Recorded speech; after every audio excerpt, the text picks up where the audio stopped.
इस फ्रॉड में जो किसान के साथ धोखा ठगी जो 12 करोड़ का गबन हुआ है उसमें शामिल है। इन बैंक के अधिकारी जो सहकारी बैंक के अधिकारियों पर कतई भरोसा नहीं। ये महोदय से लिखाएंगे कि इस अधिकारी को यहाँ से हटाया जाए, क्योंकि अकेला आदमी कम से कम 15-20 करोड़ का घोटाला नहीं कर सकती। सारे स्टाफ को सस्पेंड किया जाए। शिकायत की थी कि उनके पैसे एफडीआर वगैरह जो करवा रखी है वो वापस नहीं मिल रही है। रतनपुरा ग्राम सेवा सहकारी समिति में जिस तरह इस सहकारी समिति में लगे अधिकारियों और कर्मचारियों ने किसान को लूटने का काम किया है और आज उसी के विरोध में वहाँ के काश्तकार बैंक के आगे जो सहकारी बैंक है उसके आगे धरने पर बैठे हैं और यहाँ कलेक्टर महोदय से बात करने आए हैं। वहाँ के किसान बंधु हैं, लेकिन जो इस बैंक अधिकारियों द्वारा या बैंक एमडी द्वारा पूरे प्रकरण में जो गफलत की है,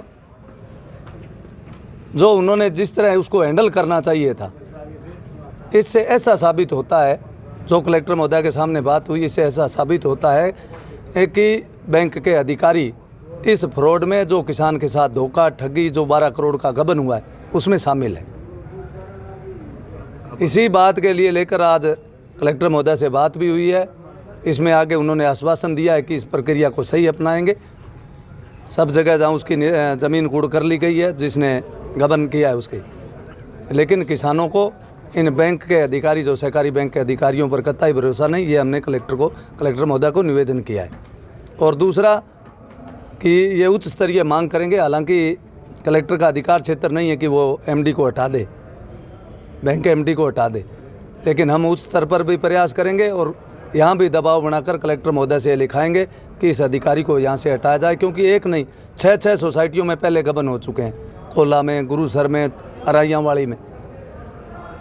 तो इस प्रकार की जो गफलत इस सहकारिता क्षेत्र में इन बैंक अधिकारियों की वजह से है, उसके लिए हमारा ये संघर्ष, इसमें कोई राजनीतिक बात नहीं है। सभी किसानी क्षेत्र के लोग, सभी किसान लोग, क्योंकि आज का प्रत्येक किसान सहकारिता से जुड़ना चाहता है, लेकिन जिस तरह के ये गबन हो रहे हैं, जिस प्रकार के इस अधिकारी कर्मचारी जो लापरवाही बरत रहे हैं, तो किसानों का सहकारिता से भरोसा उठ रहा है। जबकि जय सहकार सबके लिए सहकार, लेकिन किसानों का आज भरोसा उठ रहा है। ये कोई पार्टी का मामला नहीं है।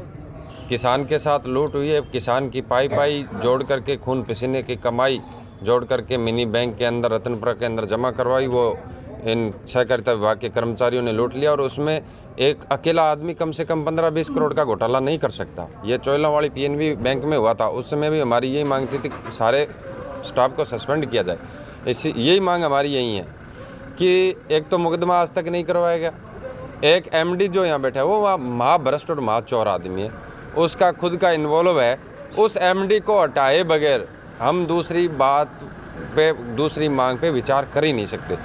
हालांकि रतनपुरा गांव के सैकड़ों ग्रामीण हमारे साथ महिलाएं पुरुष आए हुए हैं। अभी कलेक्टर महोदय से हमारी बात हुई है, बड़ी सकारात्मक वार्ता हुई है। दूसरे मुद्दों पे वार्ता हो गई। आज मुकदमा दर्ज हो जाएगा, पुलिस के द्वारा लुकआउट नोटिस जारी करवाने का हम काम करेंगे। मंत्री महोदय से भी बात हुई है, लेकिन हमारी मेन लड़ाई ये है कि जब तक ये एमडी चोर बैठा रहेगा तब तक हमें इस जांच पे भरोसा नहीं है। सबसे पहले इसको हटाया जाए, उसके बाद में आगे की रणनीति हम ग्रामीणों से जाकर के वार्ता करेंगे कि ये धरना लगातार चलाना है, इस संघर्ष को तेज करना है।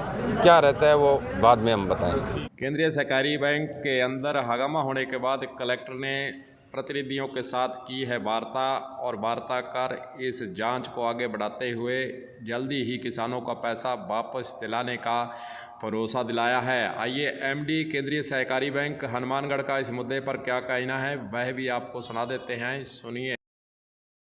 बैंक की संग्रिया क्षेत्र की रतनपुरा ग्राम सेवा सहकारी समिति में ग्रामीणों ने कुछ ऐसी बात की शिकायत की थी कि उनके पैसे एफडीआर वगैरह जो करवा रखी है वो वापस नहीं मिल रही है। तो इसके बाद हमने जांच टीम को वहां पे भेजा था। जांच टीम ने जो भी मौके पे ग्रामीण उपस्थित हुए थे उनसे उनकी एफडीआर की छाया प्रतियाँ प्राप्त की थी।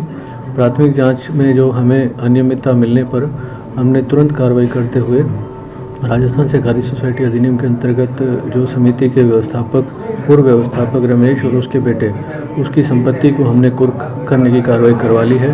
इसके अलावा जो हमने रिकॉर्ड लेने के लिए माननीय न्यायालय में वाद दायर किया है और इसकी रिपोर्ट उच्च अधिकारियों को प्रेषित की तो उन्होंने अधिनियम अंतर्गत धारा 55 की जांच के लिए जांच अधिकारी को निर्देशित किया। जांच अधिकारी वहां मौके पे पहुंच के उन्होंने जांच शुरू कर दी है और बैंक की ये कोशिश है कि जितनी जल्दी से जल्दी हो सके वो तुरंत कार्रवाई करते हुए इनका पैसा वापस। सर, इनका आरोप है कि FIR अभी तक दर्ज नहीं करवाई गई विवाह के स्तर से, जबकि जो घोटाला करने वाला उसका नाम सामने आ चुका है। इस पर क्या कहेंगे? देखिए, FIR करवाने के लिए हमें पूरे रिकॉर्ड की आवश्यकता थी, क्योंकि FIR के लिए रिकॉर्ड भी इसके साथ में चाहिए। वो रिकॉर्ड अभी तक अवेलेबल नहीं हुआ था। न्यायालय में हमने लगा दिया है और हमने बैंक लेवल से भी जो है 4-5 अधिकारियों की टीम लगा दी है, जो कि जो समिति का रिकॉर्ड कलेक्ट करके रिकॉर्ड के साथ FIR हम दर्ज करवाएंगे। कितना घोटाला अभी तक सामने आ चुका है? अभी तक जो FDR जो मिली थी उसमें लगभग 8 करोड़ रुपए की FDs के जो कागज़ हैं वो ग्रामीणों ने जांच अधिकारियों को उपलब्ध कराए। जो जांच अधिकारी आपने लगवाया था, उन्होंने जांच पूरी कर ली या अभी चल रही है? प्राथमिक जांच पूर्ण हो गई है। उसके प्राथमिक जांच की रिपोर्ट के आधार पर जो धारा 55 की जांच अधिनियम अंतर्गत जांच है वो जांच चल रही है। अब FIR दर्ज करवाई जाएगी? FIR रिकॉर्ड जो अवेलेबल है उस रिकॉर्ड के आधार पर, पूरा रिकॉर्ड अभी मिला नहीं था, इस वजह से FIR नहीं हुई है। अवेलेबल रिकॉर्ड के आधार पर जांच FIR करवा रहे हैं। कलेक्टर ने हालांकि जांच कर किसानों का पैसा लौटाने का भरोसा दिलाया है। अब देखना यही है कि किस प्रकार रतनपुरा के अंदर जो किसानों का पैसा लूटा गया है वह वापस किसानों को किस प्रकार मिल पाता है। कलम न्यूज़ के लिए गुरदेव सिंह सैनी की हनुमानगढ़ से खास रिपोर्ट।